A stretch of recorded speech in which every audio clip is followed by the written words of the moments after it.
I'm Sarah Burtch with Kingstonist News, and here are your top headlines today, November 12th, 2025. Residents of southeastern Ontario, including Kingston, Frontenac, Lennox, and Addington, were treated to an especially strong display of Aurora Borealis, commonly known as the Northern Lights, last night. While the display was best viewed away from the brightness of city lights, it was still visible, and several residents from the city limits shared their photos online. If you miss it on Tuesday, don't fret. The solar storm that is causing the current display is expected to continue and intensify throughout tonight. The oldest existing football trophy in North America is coming back to Kingston with the Queen's University football team as Yates Cup champions. Hosted by the Wilfrid Laurier Golden Hawks at Knight Newborough Field in Waterloo, the 117th Yates Cup Championships took place this past Saturday on November 8th. Going into the games, the Gael had not won the Cup since 2009. But the Gaels, seeking their 24th win of the Yates Cup since it was first awarded in 1898, came out strong to defeat the defending champions on their home turf. Thanks to a tip from a Kingston resident, Kingston police say they have located the vehicle suspected of having been involved in a hit-and-run collision in downtown Kingston on Friday, November 7th.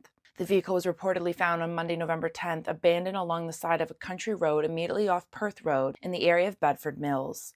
Although the 19-year-old victim's condition has stabilized, they have endured surgeries and will continue to be hospitalized. Meanwhile, the driver that is the suspect is still at large. The government announced more than $26.7 million in new funding to protect survivors of gender-based violence on Monday, November 3rd, and supported language recognizing the matter as endemic. However, they did not support declaring it an epidemic, which would have carried additional policy and funding expectations. On November 6, MPP Rick Bressie picked up the debate, emphasizing that the endemic designation enabled the Standing Committee of Justice Policy to conduct a thorough review and transition from testimony to tangible action. In other news, the City of Kingston has purchased 3 single-family homes in the suburbs to convert into supportive housing, although the addresses of the acquired properties have not yet been disclosed.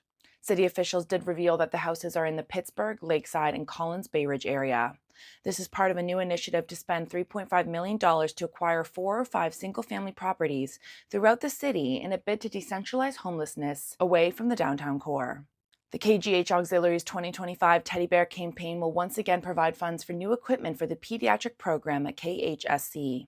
The 2025 Bear will be available for sponsorship from November 10th to December 23rd and can be purchased by calling 613-549-6666, completing the donation brochure, or by visiting Canada Help's website. For more on these stories and other local news, visit kingstonist.com. Use my code SarahB2025 for 10% off.